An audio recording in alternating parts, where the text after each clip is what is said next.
Hi అండి, అందరు ఎట్లున్నారు? మంచిగా ఉన్నారా? నేనైతే మంచిగా ఉన్నానండి. ఈరోజు వీడియో ఏంటంటే బజ్జీలు చేస్తున్నా. శనగ పిండితోని, ఒకే పిండితోని 4 రకాల బజ్జీలు చేస్తా.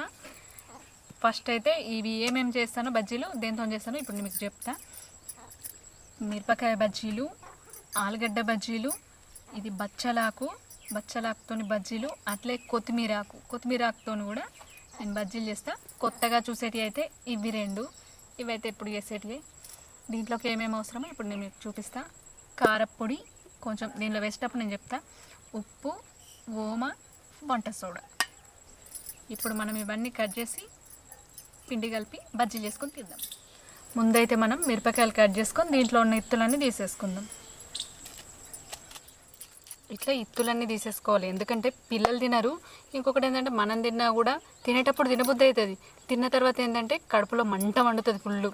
అందుకోసమని ఇట్లా ఇత్తులన్నీ తీసేసుకోవాలి. మిరపకాయలు కట్ చేసి ఇత్తులు తీసేసుడు అయిపోయింది. ఇప్పుడు మనం వీటికి ఉప్పు పెట్టుకుందాం.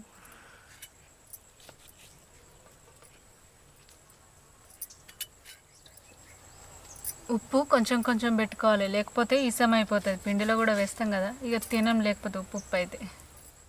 ఇప్పుడు మనం కొత్తిమీర కట్ చేసుకుందాం చిన్నగా.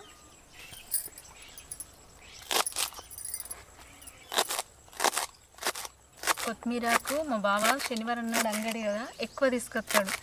ఈ కొత్తిమీరకు బజ్జీలు చేస్తే మా పిల్లలకైతే బాగా ఇష్టం. అందుకోసమని కొత్తిమీరకు బజ్జీలు చేస్తా.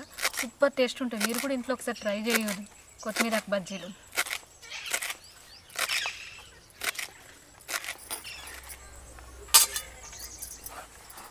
ఇప్పుడు మనం ఆలుగడ్డలు కట్ చేసుకుందాం. కట్ చేసుకునే ముందు దీన్ని పొట్టు తీసుకోవాలి, లేకపోతే ఇట్లానే కట్ చేసుకోరాదు. ఇట్లా వేసుకుంటారు మరి.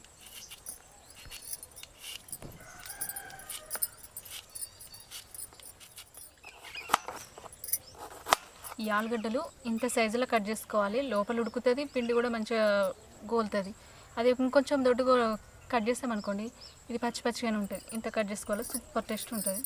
ఇవి కట్ చేసినా కదా వెంటనే మనం బజ్జీలు వేయం కదా, అందుకోసం అని చెప్పి కట్ చేసిన తర్వాత నీళ్ళలో వేసి పెట్టుకోవాలి. లేకపోతే బ్లాక్ అవుతాయి, మొత్తానికి బొగ్గ అవుతాయి, మనకు తినబుద్ధి కూడా కాదు అవి.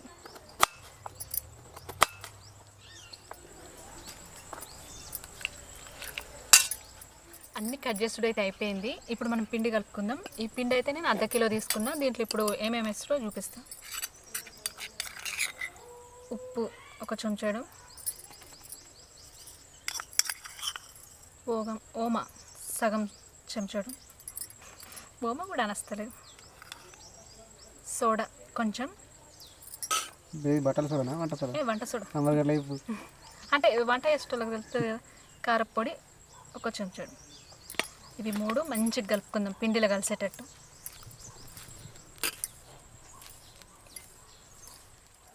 ఇట్లా మంచిగా కలుపుకున్నాక ఇవన్నీ పిండిలో కలిసేటట్టు ఇప్పుడు మనం కొన్ని నీళ్ళు పోసుకొని పిండి కలుపుకుందాం.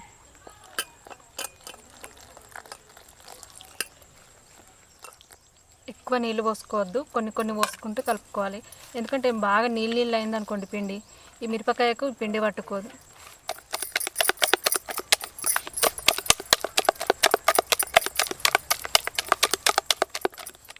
ఇట్లా మంచిగా కలుపుకోవాలి, లేకపోతే బజ్జీ అనేది పొంగది. చూడండి ఎంత మంచిగా కలిసిందో. ఇప్పుడైతే మిరపకాయలు కట్ చేసుడు, ఆలుగడ్డలు కట్ చేసుడు, అలాగే పిండి కూడా కలిపి పెట్టిన. ఇప్పుడు మనం బజ్జీలు వేసుకుందాం.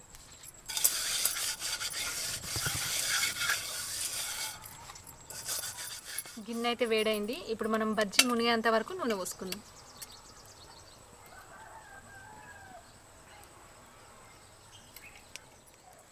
నూనె అయితే మంచిగా కాగింది. ఇప్పుడు మనం పచ్చిమిర్చితో బజ్జీలు చేసుకుందాం.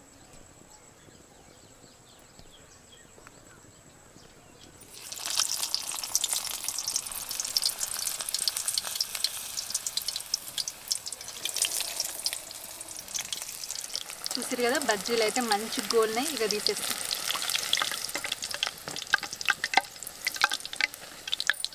మిర్చి బజ్జీలు అయితే చేసుడు అయిపోయింది. ఇప్పుడు మనం ఆలుగడ్డ బజ్జీలు వేసుకుందాం.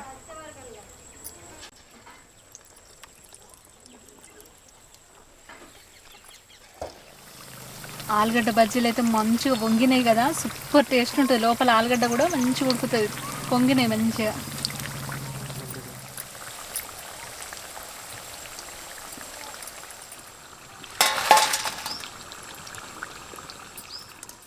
ఇప్పుడు మనం బచ్చలాకు బజ్జీలు వేసుకుందాం. మస్తు టేస్ట్ ఉంటాయి ఇవి.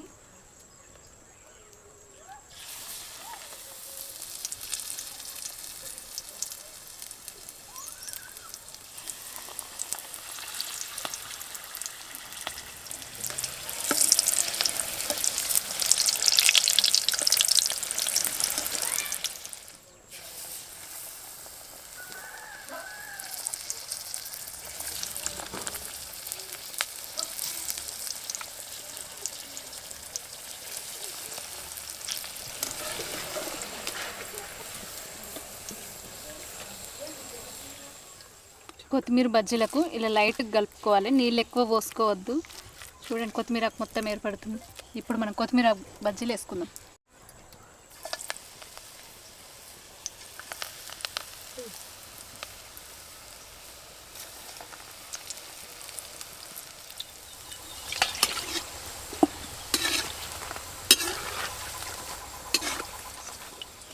బజ్జీలు చేసుడైతే అయిపోయింది. ఇప్పుడు మా బావి ఇవి తిని చూసి మీకు టేస్ట్ చెప్తాడు. చూసారు కదా, పూర్ణ అయితే కష్టపడి బజ్జీలు మొత్తం రెడీ చేసింది.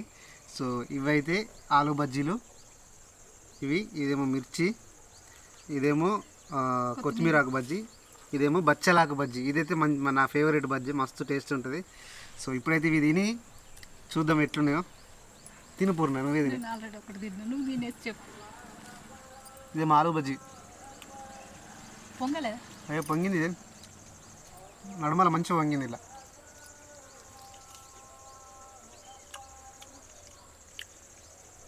మస్తుంది. గిది చూద్దాం. బచ్చలాకు బజ్జీ చూడండి, ఆకు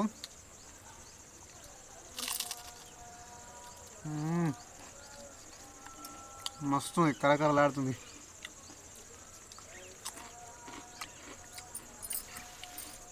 అన్నీ తినేసరికి కొంచెం కొంచెం తిని మొత్తం తినేసరికి మస్తు టైం పడుతుంది. అవునా? ఒక్కొక్కటి ఏదో ఒక బుక్క తిని తర్వాత మొత్తం టేస్ట్ మంచిగా ఉన్నాయి. ఇది మంచిగా ఉంటాయి. ఇంకా ఇదేమో కొత్తిమీర ఆకు బజ్జీ. ఇంకా సేమ్ చూస్తే పాలకూర బజ్జీలాగా ఉంటుంది, కాకపోతే తింటే మాత్రం కొత్తిమీర ఆకు బజ్జీ అంటారు. ఫైనల్గా మిర్చి. ఈ మిర్చి బజ్జీ అయినా మనం ఏ బజ్జీలైనా మన నాలుగేళ్ల బండి మీద అమ్ముతారు చూసిన బజ్జీలు, ఆ బజ్జీలు కూడా వాళ్ళు వేసే మసాలాలు మనం వేస్తాం, అన్నీ సేమే ఉంటాయి. కానీ కలిపే విధానం వాళ్ళది మంచిగా ఉంటుంది. పూర్ణ కూడా అట్లనే కలుపుతుంది. అందుకోసం అని చెప్పి ఇంత మంచిగా వచ్చినాయి బజ్జీలు. ఇవి ఉబ్బడానికి కారణం అదే. లోపల కూడా మంచిగా ఉంటుంది, మస్తు ఉడికింది. మేమైతే తింటున్నాం, మీరు కూడా ఇట్లా వేసుకొని తినరు. సూపర్ టేస్ట్ ఉన్నాయి, మస్తున్నాయి. సో వీడియో కనుక మీకు ఖచ్చితంగా నచ్చింది అనుకుంటా. నచ్చితే కనుక ఖచ్చితంగా మా వీడియోని లైక్ చేసి, షేర్ చేసి, మా ఛానల్ సబ్స్క్రైబ్ చేసుకొని ఇలా మీరు కూడా ట్రై చేయండి. మస్తు మంచి టేస్ట్ ఉంటుంది. పిండి కలుపుడు మాత్రం పూర్ణ ఎట్లయితే కలిపిందో ఆ టైప్లో మాత్రం కలపండి. కలిపితే సూపర్ టేస్ట్ వస్తాయి. పిండి అయితే ఉండయి, మంచిగా ఇట్లా ఉబ్బుతాయి, బూరు ఉబ్బినట్టు మంచిగా ఉబ్బుతాయి, మస్తు టేస్ట్ ఉంటాయి. సో ఇప్పుడైతే బజ్జీలు అయితే తినేస్తాం. అంతవరకు బాయ్. ఉల్లిగడ్డలు పెట్టుకొని తింటే సూపర్ టేస్ట్ ఉంటాయి. ఉల్లిగడ్డలు కట్ చేయాలి.